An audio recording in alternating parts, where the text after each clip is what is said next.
गुरुदेव भगवान की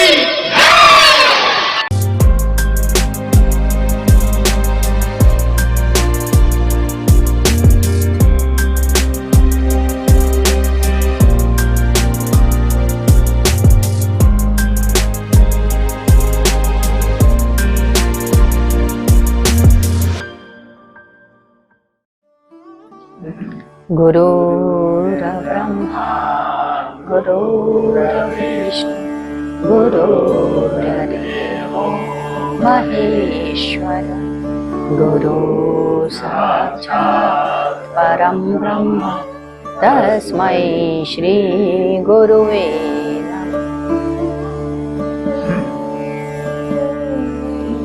आइए आगे पढ़ते हैं। गुरुदेव ने कहा, भूख लगे तो बाएं नाक के नीचे के भाग को हल्का हल्का दबाएं, भूख मिट जाती है। दूसरा, दोनों गालों को पकड़कर आगे की तरफ खींचें या फिर फैलाएं तथा नीचे ऊपर करें और फिर छोड़ दें। नीचे के होस्ट के भाग को बीच में से पकड़ करके मलें। आंख के नीचे गड्ढे या कालापन हो तो नींद की कमी है या विटामिन B12 की कमी है। पेशाब की धार में कमी है तो गुर्दे में ट्रबल होने वाला है, डॉक्टर को दिखाएं।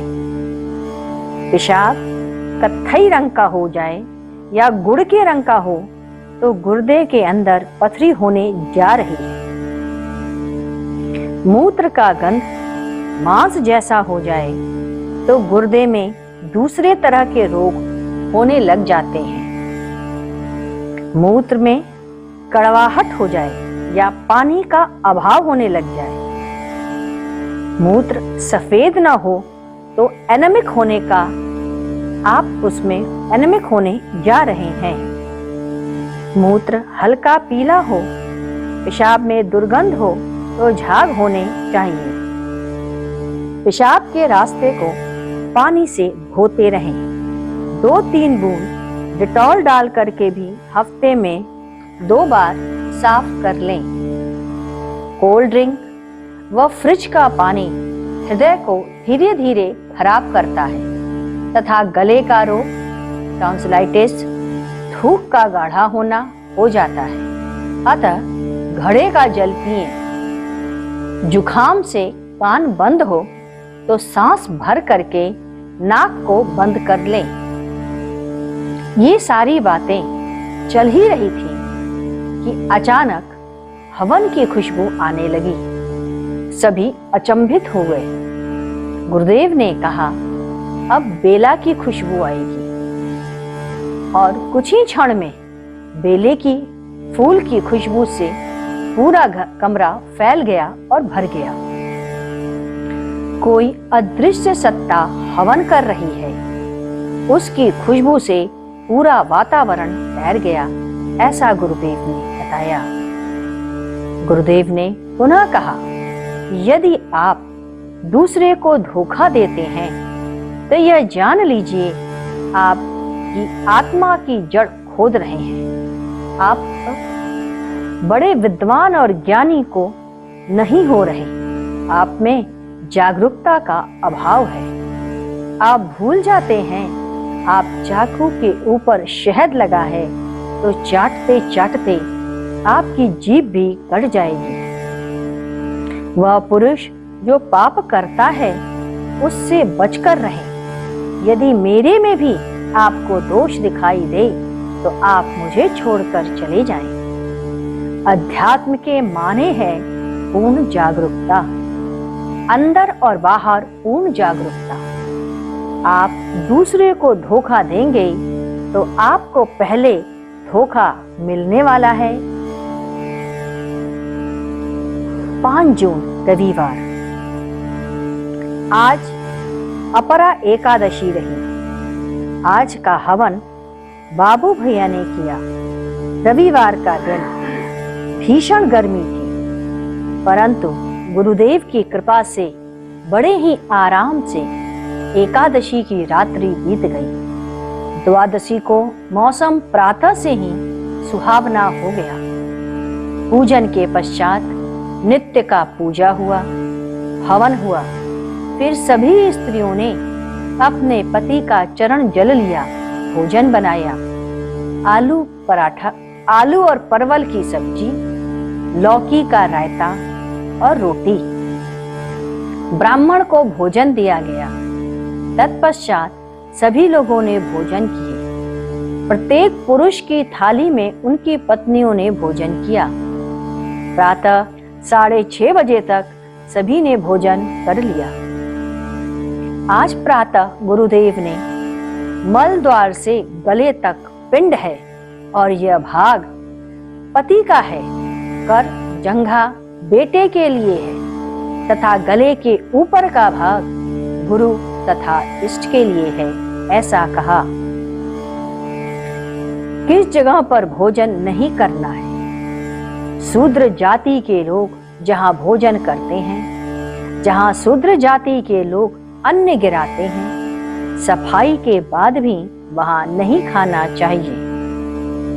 दूसरा, जहां सुअर भोजन करता है, हत्यारा, शारीरिक रूप से ग्रस्त है, रोगों से युक्त है, चाहे वह स्त्री हो या पुरुष, वहां भोजन नहीं करते, वहां पर खाना नहीं खाना चाहिए। किसका वह कहां भोजन करें? पत्नी द्वारा बना भोजन करें। मां द्वारा बना भोजन ही करना चाहिए। अन्य किसी के द्वारा बना भोजन नहीं करना चाहिए। गुरु स्थल को छोड़कर जो योग साधक चरित्रवान हैं, भगवान के भक्त हो, उनका भोजन कर सकते हैं। सबसे उत्तम भोजन गुरु का माना जाता है या गुरु स्थल का माना जाता है। गुरु स्थल का भोजन करें, उससे शरीर और आत्मा दोनों ही पुष्ट होती है। जो स्त्रियां बाहर की तरफ मन रखती हैं, उनके हाथ का भोजन नहीं करना चाहिए। अन्यथा जब आपका शरीर छूटेगा तो नरक के दर्शन आपको अवश्य होंगे। गुरुदेव ने निम्न दशा में छूट बताया। अस्वस्थ हो जाएं या बीमार हो तब आपको छूट है। गुरुदेव ने कहा, आज से किसी भी व्रत में आलू का प्रयोग नहीं करना है। उसके बाद 7 जून मंगलवार, आज गुरुदेव ऑफिस के कुछ लोगों के साथ जा रहे थे। मार्ग में एक स्थान पर एक आदमी एक छोटे आदमी को बुरी तरह से डांट रहा था। तपती धूप थी, गालियां दे रहा था। वह पेय पदार्थ पी रहा था, वह कुछ मांग भी रहा था दूसरे से। उसने दिया, उसी पर बात बिगड़ गई। साथ में मित्र हरिश्चंद्र सिंह ने कहा, बड़ा बदतमीज आदमी है। गुरुदेव ने कहा, इस व्यक्ति को उसकी डांट सुननी ही है, इसी से उसके पूर्व जन्म का भोग कटेगा। उन्होंने एक सत्य घटना सुनाई। एक दरोगा साहब 3 स्टार होटल में खाना खा रहे थे। उन्होंने वेटर को आदेश दिया कुछ सामान लाने का। वह ठीक से समझा नहीं, वह दूसरा कुछ ले आया। दरोगा साहब उस वेटर के ऊपर उबल पड़े, माँ बहन की गालियां दी, बुरी तरीके से फटकारा। वह 15 वर्ष का लड़का चुपचाप गाली सुनता रहा। उसके बाद दरोगा ने अपने भारी भरकम बूट से उसके पैर को बुरी तरीके से कुचल दिया। उस लड़के की आंखों में आंसू आ गए, परंतु उसने कुछ नहीं कहा। गाली देता हुआ दरोगा ने अपना चेहरा ऊपर उठाकर उसकी ओर देखा तो पानी पानी हो गया। उसके हाथ से गिलास छूट गया। वह जब तक उठते और समझते तब तक वह वेटर भी इधर उधर निकल गया।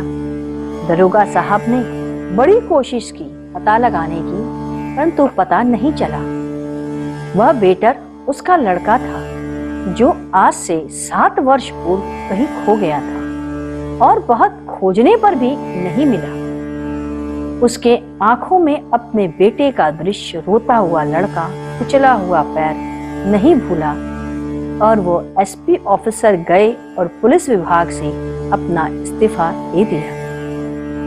उनके मन में इसका क्षोभ हुआ कि आज इसी विभाग के कारण मेरा चिंतन, मेरा व्यवहार और मेरी वाणी इतनी भ्रष्ट हो गई है कि आज मेरा बेटा हमेशा के लिए हमसे जुदा हो गया।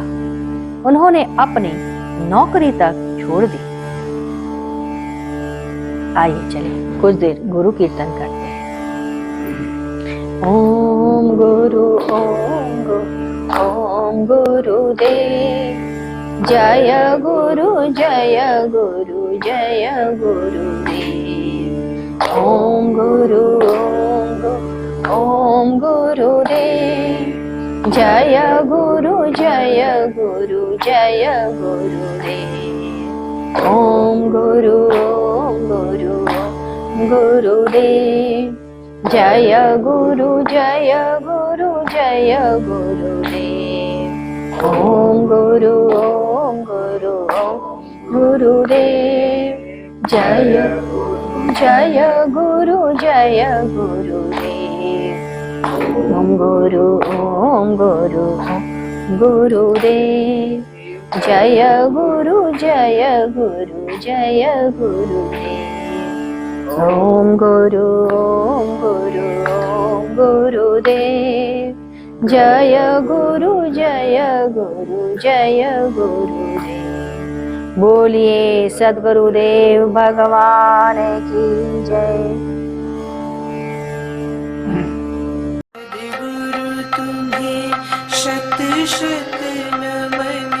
सद्गुरु तुम्हें शत शत नमन, सद्गुरु तुम्हें शत शत